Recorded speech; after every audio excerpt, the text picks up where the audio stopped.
Everybody can use a good side piece.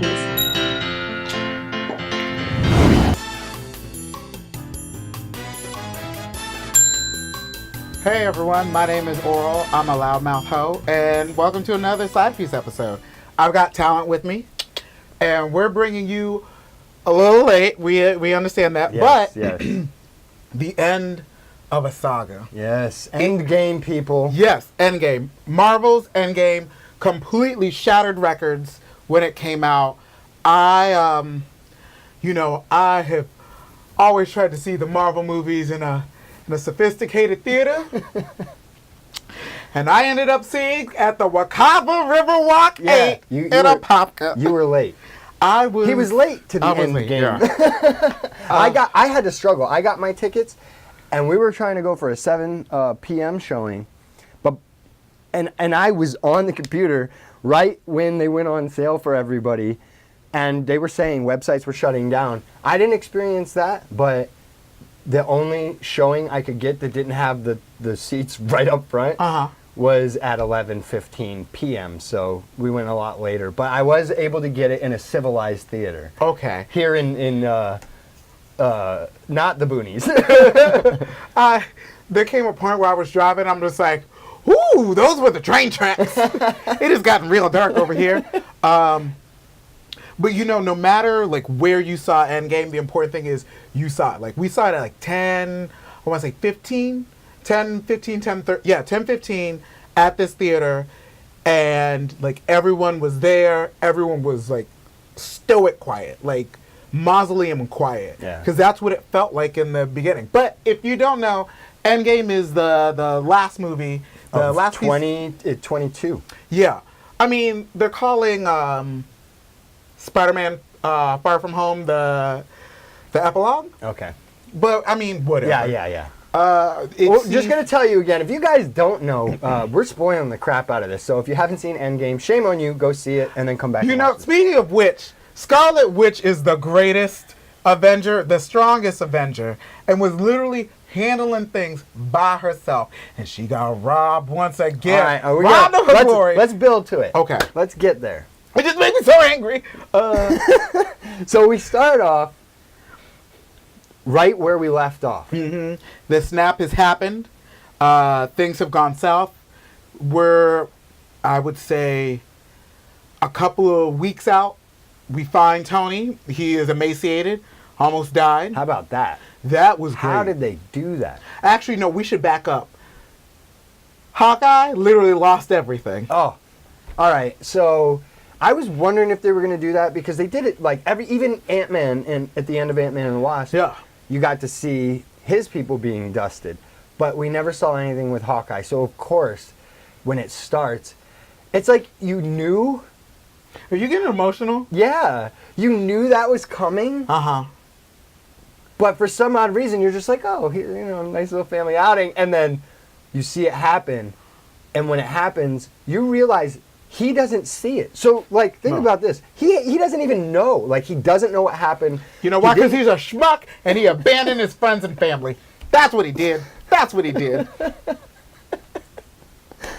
Well, he makes up for it. Yeah, but I remember my friend telling me after, she's like, I bawled. No, he's like, my fiance cried the first 5 minutes. She's like, she was inconsolable, just weeping. And what I love about this movie, and we'll get to it in depth, is that it's painful. And you need to feel that pain because I think where a lot of the lesser superhero movies, not necessarily Marvel movies, but some things, Suicide Squad, people are being slaughtered left and right, and you don't care. Yeah. You have no emotional ties. Mm-hmm. But like seeing, our heroes weeks later and like months later deal with you're this. 22 movies deep, emotionally invested. Seeing how they deal with this loss and the people who, they loved or hated are just gone, and it leaves them listless. Like, you have Nebula and Rocket together, which I think is super cool. The only, really, I shouldn't say the only, one of the ties that bound Carol to Earth was Fury. Yeah. Fury's gone. You have all of these like gaps, and Cap, of course, being Cap, is like, you take it one day at a time. In his like, snapped anonymous meeting. Okay, we'll take a pause here because I want to know. Yeah. There's a lot of backlash from the LGBT community talking about, oh, you claim you have your first gay character, and it's the director of the movie playing a character nobody's ever gonna see again. Oh yeah, no, see, I didn't hear about that, and that's a punk ass move. That's a punk ass move. There's two things in this movie that there's a few that I'm like, I wish it was different, but there's two that I just straight up dislike, and we'll get to the other one in a minute. But this is the first one. You're pandering to gay people. Side note, do you know Arthur has bigger balls than the writing team of Arthur? The aardvark from PBS? No. Every day when you're walking down the street, everybody that you meet. Bro. You've never? I don't remember Arthur the aardvark. So Arthur, I mean, y'all know, y'all cool, y'all know. Not to say you're not cool, but y'all cool, y'all know. So Arthur is this aardvark. It started in '96.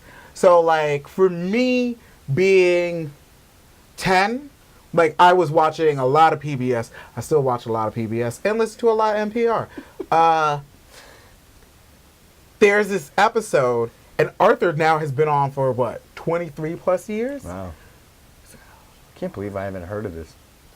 29? No, I'm bad at math. Well, just right here. He put the numbers right there. I'm not editing this. No, I need you. No, I need you to the side piece episodes. Anyway. The beauty of this is we record it, and whatever happens comes out. I just put it out as it is. I remember now. It's 23. He's been on for 23 years. Their teacher, their third grade teacher, because they've been in the third grade for 23 years because these kids are dumb. 24. I'm sorry. I corrected my own math. They just had an episode where their teacher got married to a man, and it was really smart and cute. And PBS gave us that. Arthur gave us that. You know what they gave us in Endgame? This we went to dinner, and we're both horribly emotionally scarred and damaged because this huge trauma happened to the world. And we're going on another date. I'm like, woo, yeah, That took 2 minutes. And it had nothing to do with any of the main people. No, but they did give us other things later, and that was cool.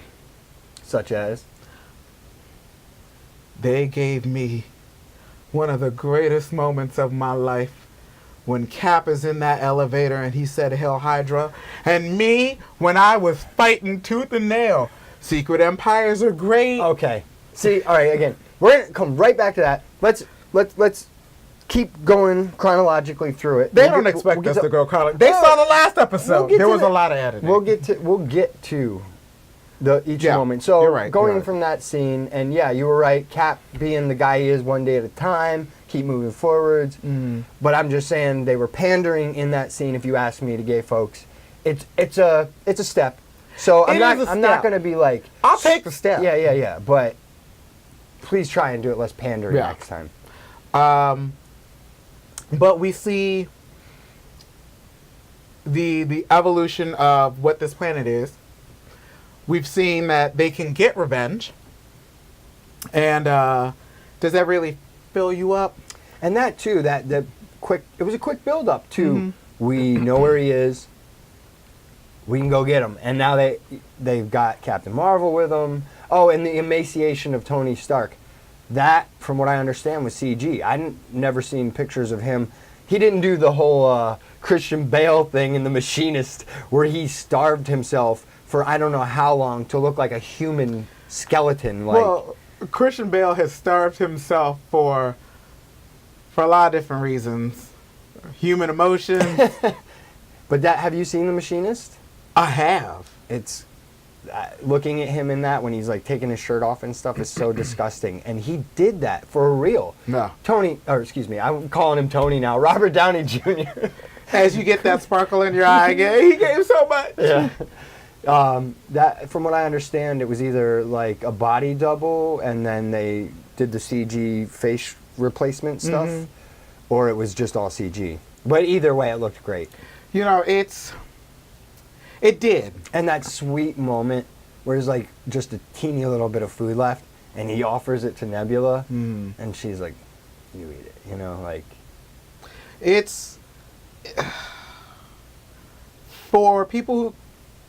It's easier for us now to be emotionally invested, but to see just him, like, you can be incredibly smart, you can be able to overcome great obstacles, but there are some things that you just can't do. And it's not that he didn't fight. No, he did his best. And Yeah. He what can you do at that point but resign yourself to the pretty much inevitable fact that you're going to die. And really, he's the most human Avenger, not because he doesn't have any abilities, because, you know, obviously, Take your Hawkeye armor away, what are you? Yeah. A billionaire, playboy, philanthropist. but it's really impactful. It sets the tone. Like, those two kind of scenes back to back set the tone for this movie is really grim. And then they work at building in light and levity, like just the way it's structured, which that was a gamble.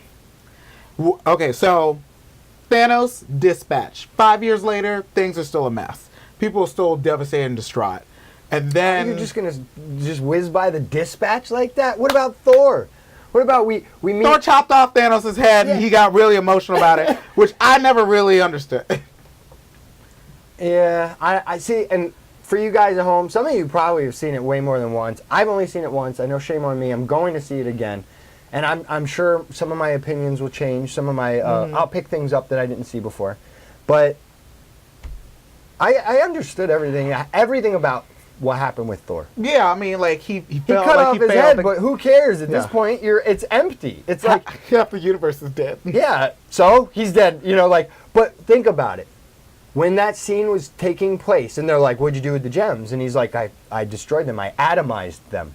They didn't really destroyed. No. They're just in a gazillion, trillion pieces. Oh, that was great. Anywhere out in the universe. There's no way to put them back together.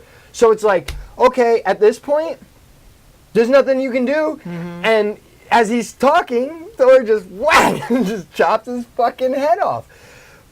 And I'm sure other people were a little. It looked like other people were kind of upset with that, like, you know, almost like they wanted to interrogate him more or something. No, and spoiler alert for the entire episode, because we're only going to say that this last time. It really doesn't matter. It's my issue with people literally like ragging on this last season of Game of Thrones. It's not necessarily important that you as the viewer get what you want. That's not an organic story. No. Like, yeah, you make a piece of art for our audience. And I totally did not get everything I wanted in this movie. Yeah. I loved it, the same. but I did not get everything I wanted. But, you know, sometimes what's important is getting your character to a point where you can really analyze who they are and what they would do under these conditions. And that's what I think we got from Thor. I mean, like I said, he felt like he failed. So we're going to skip then to the 5 years later Yeah. Oh, when they find Thor again. you mean the Wes Anderson Thor? The dude.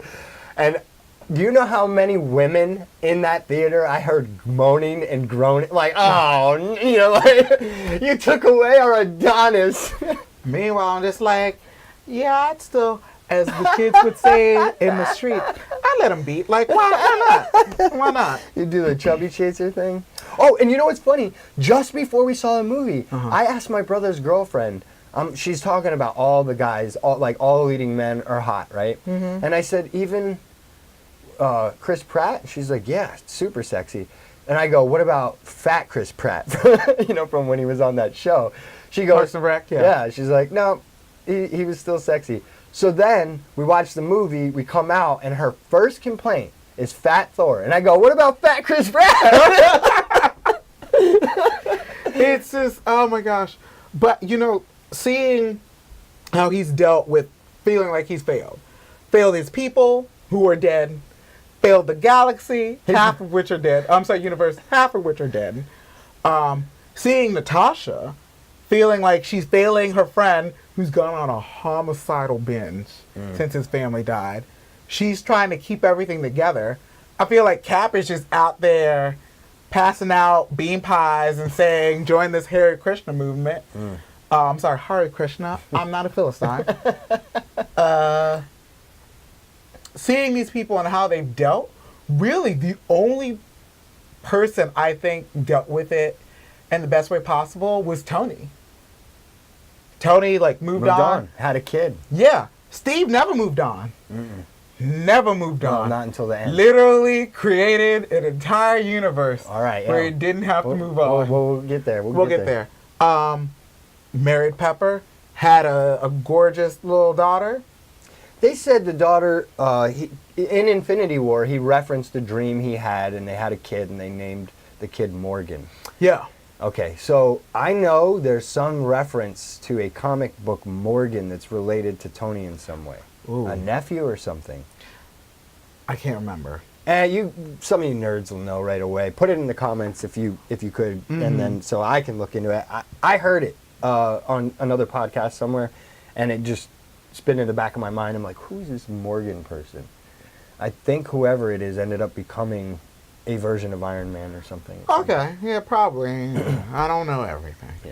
Also, I've been drinking. We're pulling a Thor right now, actually. Okay. Oh God, thank you. Pulling a Thor. But the world has moved on because time moves on. Like, grief will freeze you if you let it. Yeah. And then a person I don't really give two shits about came back because a rat helped him out, and they found a way to tell Tony, hey, we should fix what we fucked up. Also, you might lose your child. That was a crazy twist that never even occurred to me when they were going through it. I'm like, oh, wait. If they just reset everything, then Morgan never exists. And that, like, if you really think about it, then you're no better than Thanos. Yeah, and I love that. I love that he said, I can't lose what I have. And I love that they're like, everything that has happened will happen. Like, you can't change the past. And that is a very important thing that a lot of you guys, and even me at first, it was a little confused about. The reason, like, when Nebula, the old Nebula gets shot in the face and the new Nebula is still there is because whatever already happened is like a completely separate timeline. It happened. It already happened. You can't change it. You know who understands that? X-Men fans. Yes. Because who the X-Men love to do? Time travel and shoot themselves in a fucking space. How many time travelers have we seen? Cable, Bishop, Trevor Fitzroy, Nimrod. I mean, like... a time platform that somebody stole from Doom. But I love that idea that you can't just do whatever you want without repercussion. And that's what this movie really, for me, was about. And they really got into that when Hulk was meeting with the Ancient One. She was explaining the whole, if you do this, then you're going to create this. Also, I love smart Professor Hulk. I did too. Yeah. There were a lot of complaints. My only complaint with him is that he didn't get a fucking rematch.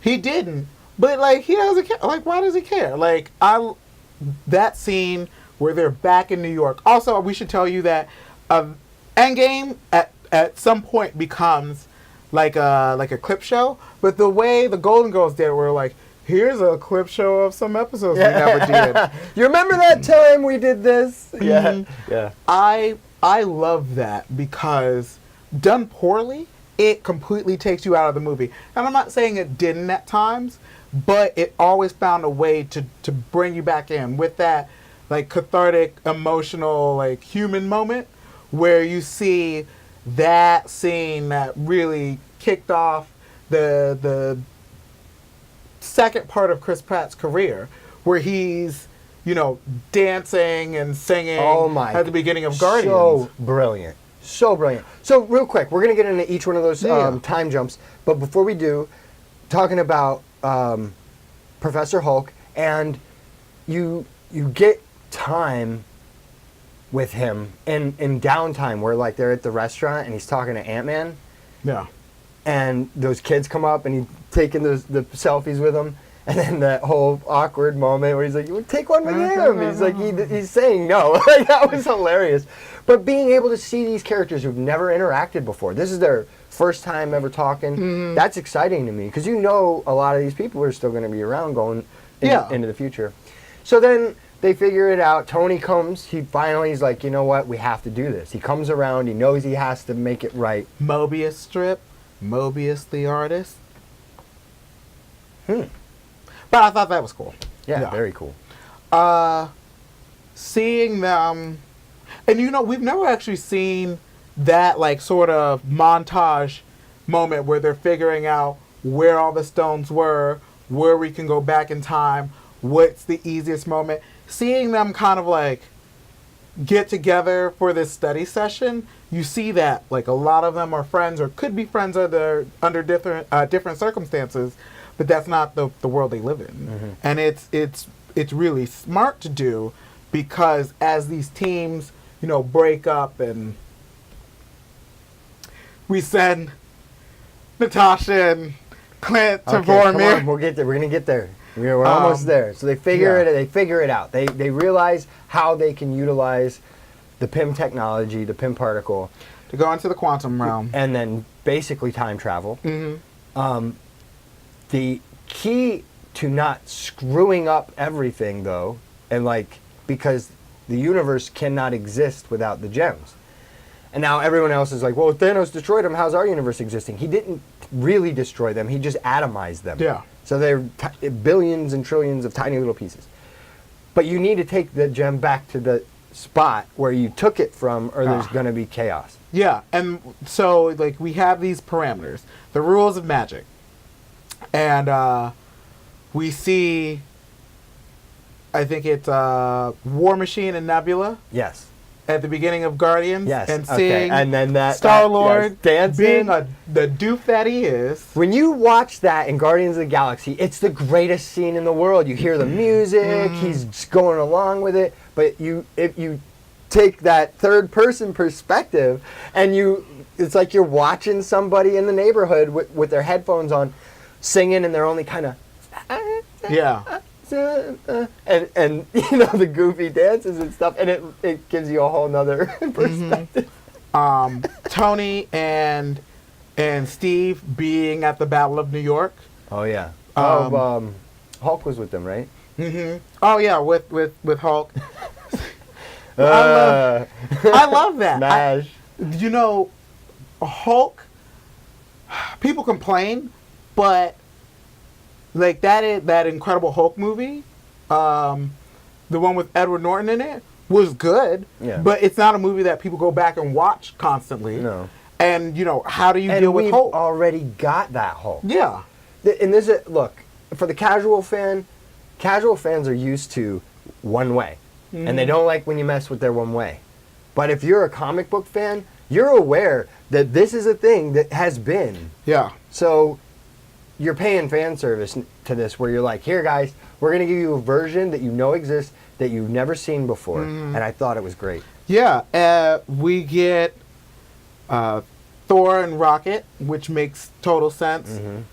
In the Thor movies, the second one, which Dark World was not very good. No. But they did stuff there. This is going to make people want to go back and watch it because they're going to be like, where in this movie did these scenes take place? And I'll tell you, what a great matchup that was, because Rocket, who's like the coldest mother in the universe, he makes jokes at the worst times. He says terrible things to people. In Guardians 2, where Yondu's like, do you want everyone to hate you? The answer is yes. Because he feels so alone. You put that asshole with the guy who needs the most love and attention. It was awesome. I thought that was great. And it reminded me of the Kenneth Branagh level first two movies of Thor. And then, we see Natasha and Clint. I wanted it to be Hawkeye. I thought it was going to be Hawkeye. I wanted it to be Hawkeye. What else can he do? But He's it's not cathartic enough because I know it wouldn't mean as much, and that's it. That's just it. and they had taken Nat on her like natural progression. Not to say that that's a flat character. I think she's my favorite part in the Cat movies that she's in, especially like Winter Soldier. I adored her in Winter Soldier. Yeah. I thought she was the best part about that movie. It is. She was great in Age of Ultron too, if you ask me. Yeah. It is great to see her do what she's always wanted to do, which is sacrifice herself for the one she's. I mean, will like do something for someone, and you know she's always trying to balance her ledger. And for me, giving her best friend the happy ending she felt like he deserved is you know putting her in the black. I love that. I also love the memes that have come out of when they send Clint and Natasha to Vormir, and it's just Nebula kind of looking straight ahead to the side. It's just, You know, they knew, didn't they? I mean, like, no, ha- no. nobody ever told them that that's how you get it. Well, when you think about it, the only people who would have known were the Tony knew. Yeah, because Nebula would have, like, Yeah. they, you know, Tony knew. no, Nebula was like, oh, well, he took her to Vormir and she didn't come back. So it's like, he came back with the Soul Stone. You'd have to know at that point. Maybe he figured out. And they maybe were he all did, together. yeah. Who knows? But I mean, like, yeah, you knew the moment they showed up there that this was coming. One way or another, it was coming. But what I did not see was them fighting over who was going to do it. Because it's the most noble. Yeah. I love that we have determined that Secret Empire was a very interesting story arc where a version of Captain America says Hail Hydra. I felt vindicated. Yeah. That was a moment where they're like, what a treat for people who know. here is this manna from heaven. I'm like, oh, Use he's going to it- beat their asses again. No, he says Elijah. It smited all. It's like, in that moment, it was like a billion nerd ragey souls all cried out and were silent. It made me so happy to see that because, you know, these writers and the people who've created this movie have studied these movies, you know, have built ins and outs and twists and turns. And so to see that moment is smart. To see the moments where, you know, I've said it that this movie was a movie that said, thank you. It was a love letter to the past, like 11 years. But it was also a thank you for people who read comics consistently, who support, you know, the publishers, Marvel, DC, Image, Dark Horse. Because like there were moments where I'm just like sitting there and I'm getting chills. And I'm getting chills because this is what we've always wanted to see.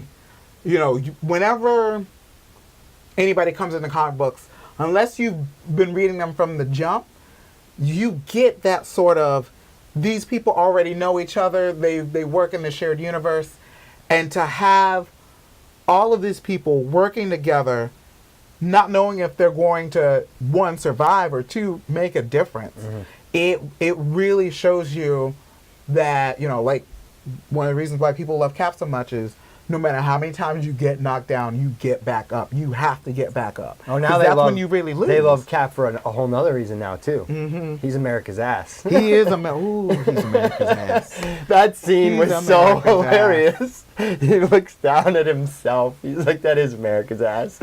That was so great. That we got to get to this, too. In that same sequence, Loki ends up grabbing the Tesseract and screws the whole thing up.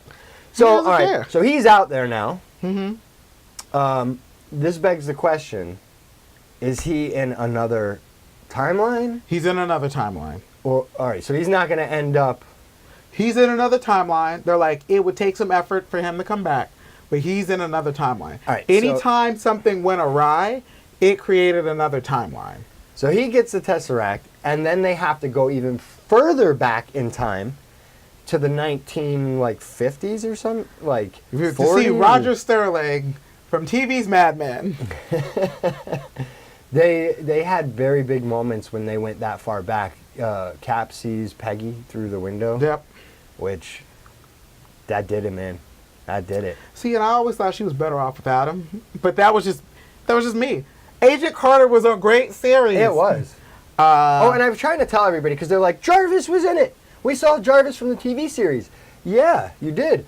And then somebody goes, and it's the guy who was doing his voice even in the suit. And I'm like, no, actually, that was Vision. That was Paul Bentley. Mm-hmm. Or how do you say his last name? Bentley. But that was the Jarvis voice. Yes. Not Jarvis the butler. No. Yes, good call.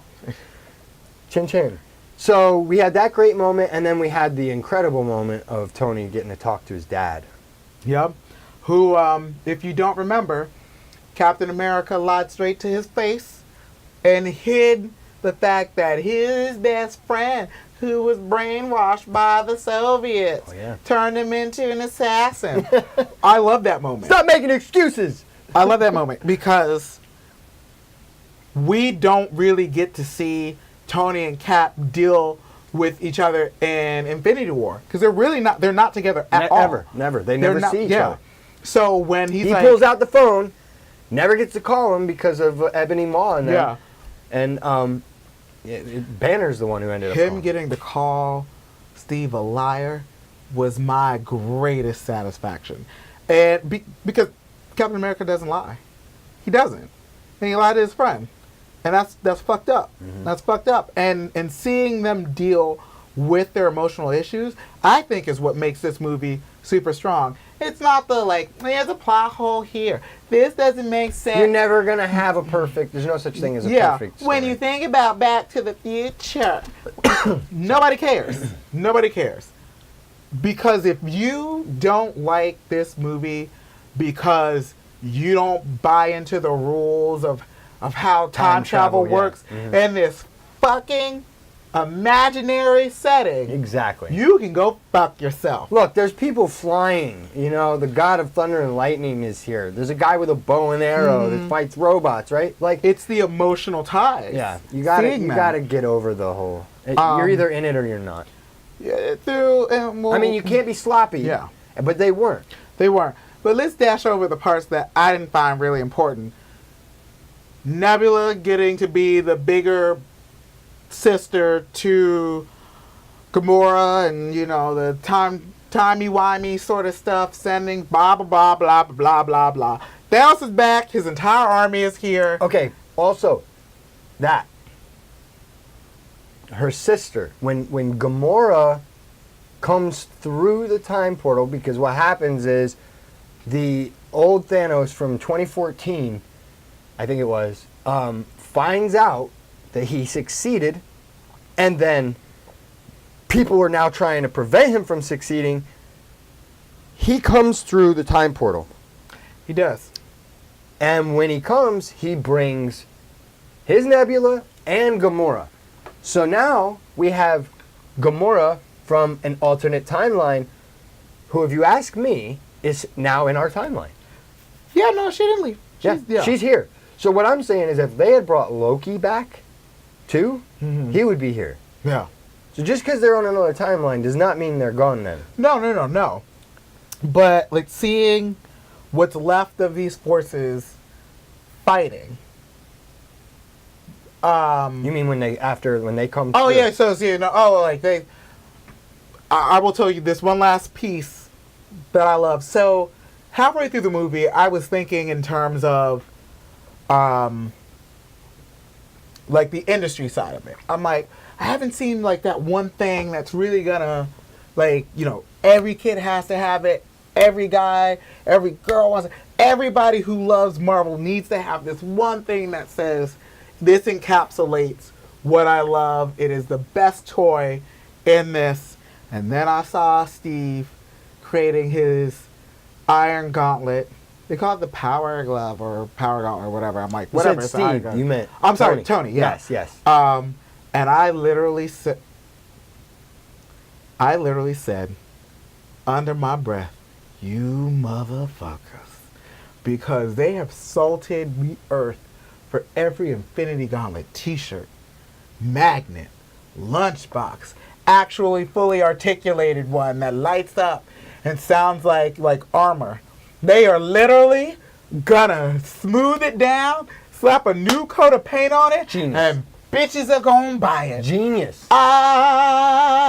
The The widget factory, they're widget factory masters at this point. Yep. They have everybody's helmet, Cap's shield, Thor's hammer, but for the gauntlet, how ingenious is that? It's just a slimmer gauntlet. Yeah. You're using your same casts and everything. Yeah. All right, so when they were making that, though, you have to point out, they were making it for the Hulk, because the Hulk said, I'm mainly gamma radiation, so it's like they said that when the snap happened, it released a huge amount of gamma radiation, which crippled Thanos. Yep. In the very beginning of the movie, when they kill him, I mean, there's not much he could have done anyway. He was limping around. And it severely crippled Hulk. Yes. Which I love, that there And are consequences to wielding this amount of power. And it prevented him from getting the rematch I wanted. That's the thing. However, he did manage to hold up an entire building. He did. Also, when he brings the people who were snapped back. Oh. And what a sweet moment. For him, too, though, because Hulk is known as a destroyer. Yep. And instead of destroying, he created or brought back, really. Mm-hmm. But you know what I'm saying? He's not known to be the one to restore things. He's the one to tear it down. Yeah. So I thought, I found that, ironic and beautiful. It was. And, that moment where I'm just like, they are really going to kill Captain America right in front of my salad. And I was so proud that we had that moment where, as strong as you are, you can't stand alone. And he was standing alone, though. Oh, got the goosebumps right now. In front of hordes of Thanos' people, the army. About to die. Yeah, and he's gonna do it. He's gonna go out being that man. And then on your left. Yep.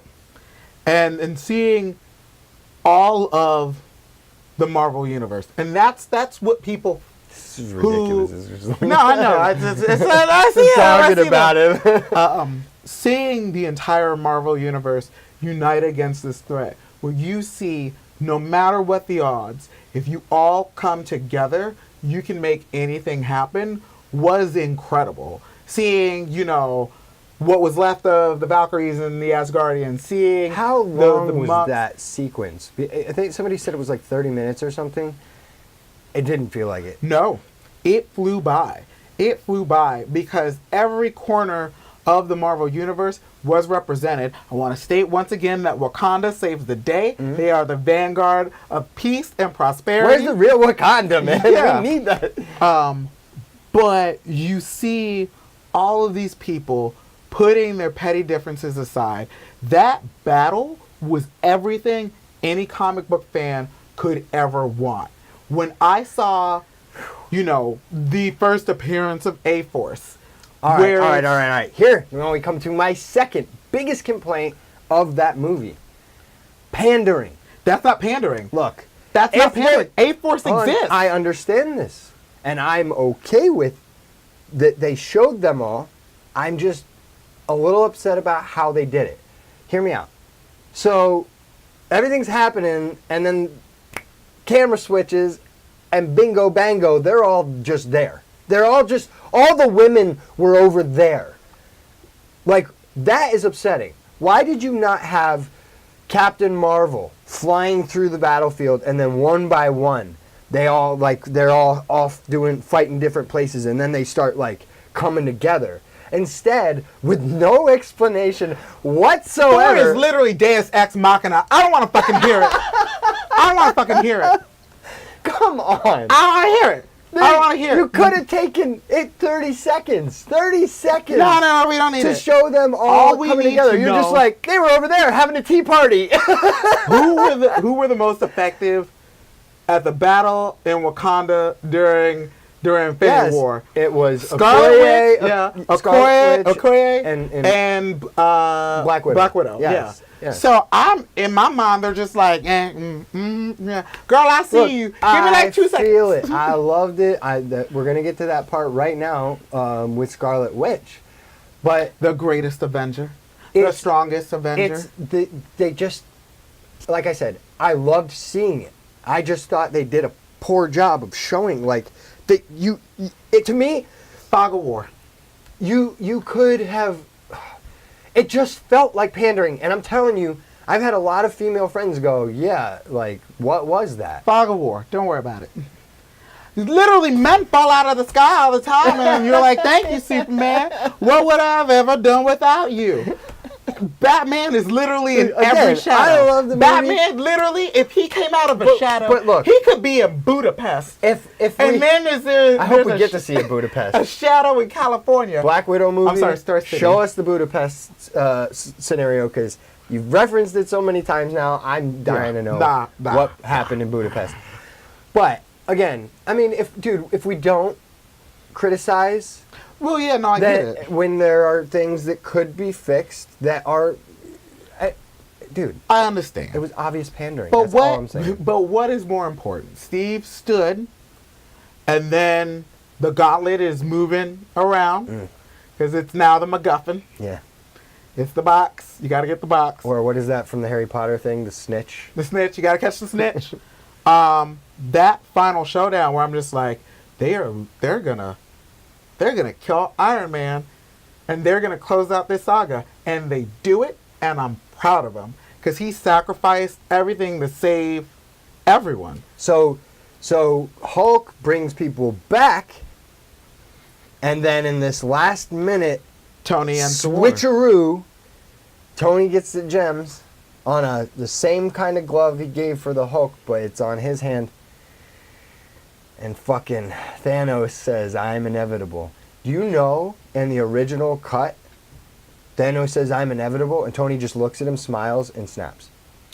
He never said anything. And when they watched it in post, the Russo brothers and the editor were like, something missing. He's got to say something. And the editor goes, "How about I am Iron Man?"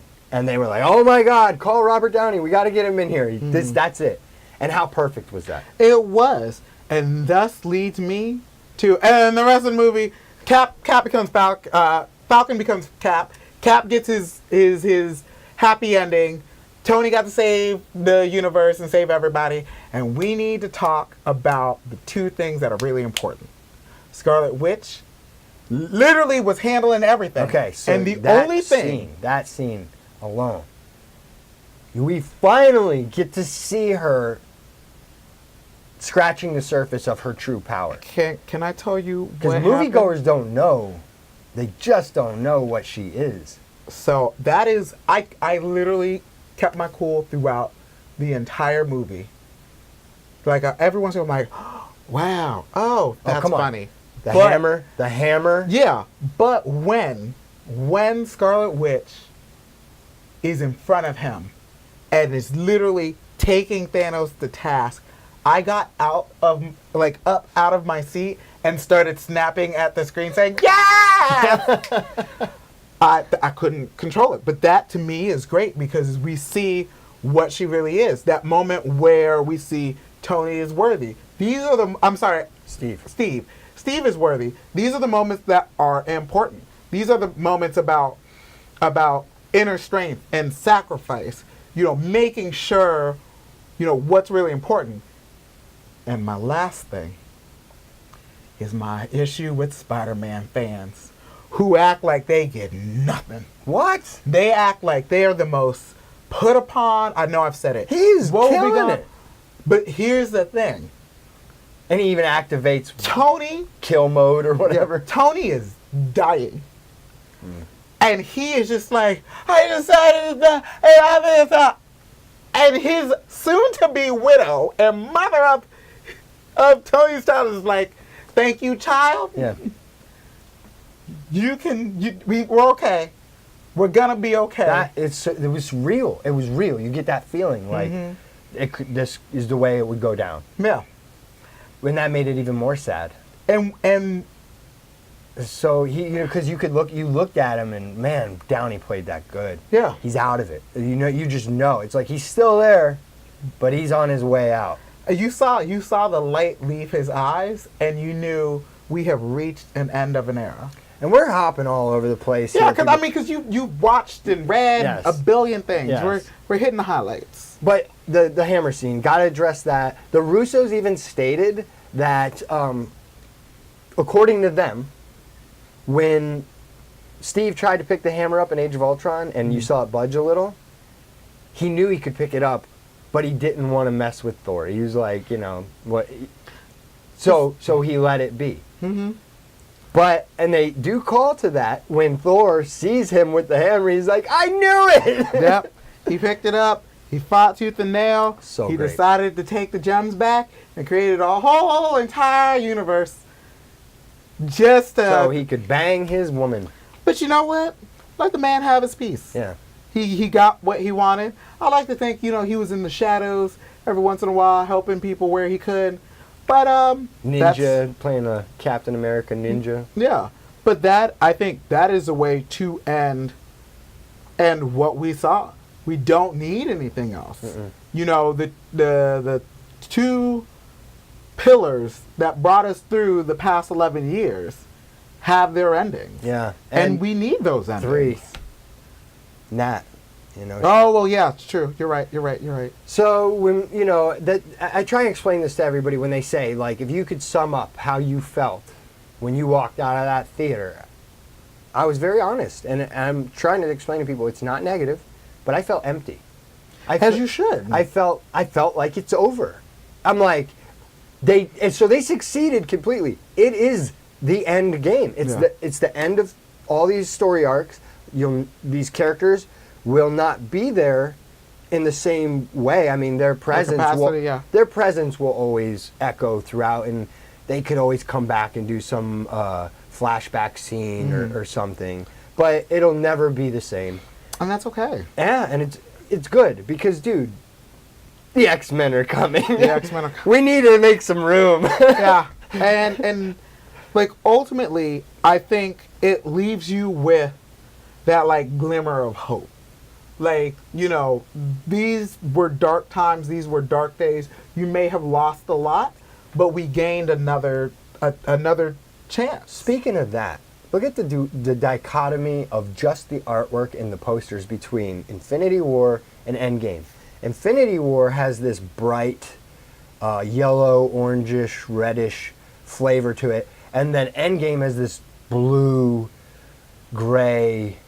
All right, yeah. So Infinity War has this like upbeat kind of feeling. We could accomplish anything, and then Endgame is this we depressive. could not accomplish anything. Whatever, and we gotta fix some problems. At the end of Infinity War, the bad guy wins, and at the end of Endgame, the good guy wins. So it's kind of this weird, bittersweet sort of thing, and I think it's gorgeous. It is. It's a masterpiece. Mm-hmm. People are gonna look back on this. This is, I mean, like you said, with the just box office alone, they're making history. Yeah. But, I mean, will we ever see anything like this again as far as 22? Give it 11 more years. It'll be fine. We'll have the next big event with lots more characters.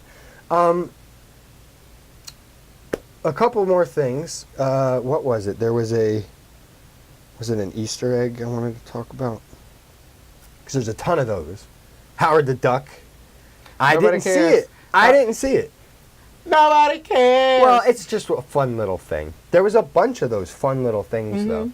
Like the guy who created Thanos was in that meeting. Yeah, he was. In the support group. A lot of people don't know. What was his name? Do you know? Starlin. Jim Starlin. And from what I understand, he had like a falling out with Marvel. So he did. That's pretty. For a really long time. Yeah. Then they gave him a lot of money because they didn't want any bad publicity, and he wrote some mediocre books. Oh. Yeah, so they brought him back for that. I said it. Just to. I did like his Stormwatch, though. I'm not going to lie. So, they had a bunch of awesome Easter eggs most people aren't really going to care about, but if you're a big fan. One of the things, though, and I really want to know if you think this. It's already a huge rumor out on the internet, but when they reference the earthquakes, in something like below water. It was like underwater. Oh, the Namor thing? Is it? You think? If it's, I will say this. Because he was the first mutant. He was, but unfortunately, and I like Namor books. I read Namor. Yeah. I love him always when been he's a in C or D character to me. I love him when he's with the X-Men. Like, the universe isn't enriched by Namor. It's not. No. But all I'm saying is why everything people do in movies is intentional. Yeah. They don't make references to things and then just throw it away. If he's coming, he'll be here. What else whatever. could it have been?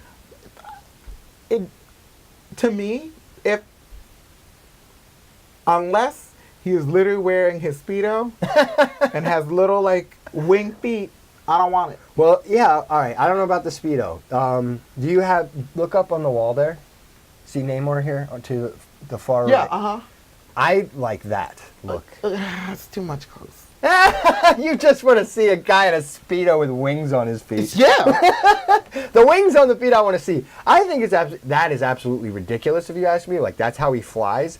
That's like having pigeon wings. He's like not Hermes. even. Yeah. Like, more like hummingbird wings on your ankles. And that yeah. That's a weird character. I've never been super fond of him. I do like the interactions he has with people, though, because he's such a prick. He's awful. I love it. But, yeah, I mean, I don't know what else it could be. If it's Namor, so be it. I don't really care.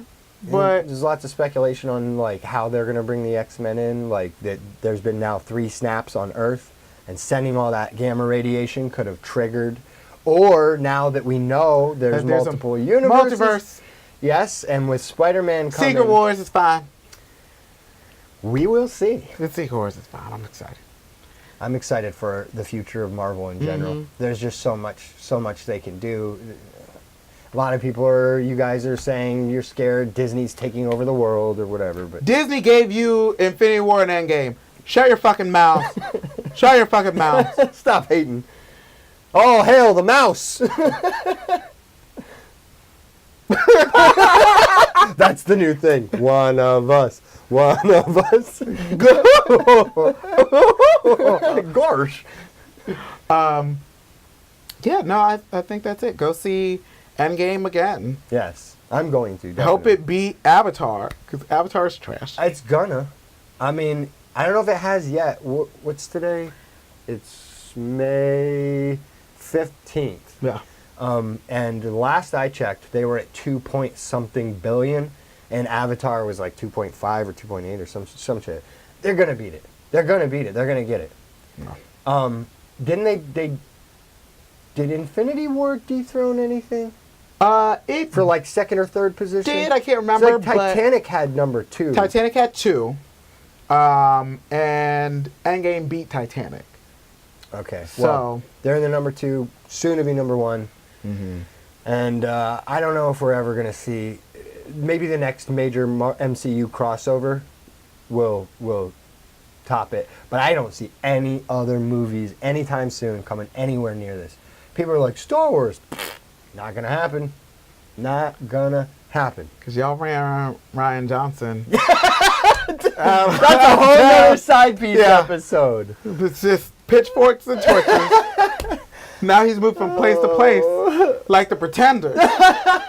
All right, guys, before we go down this insane rabbit hole, for another episode of The Side Piece, I'm Talent. I'm Oral.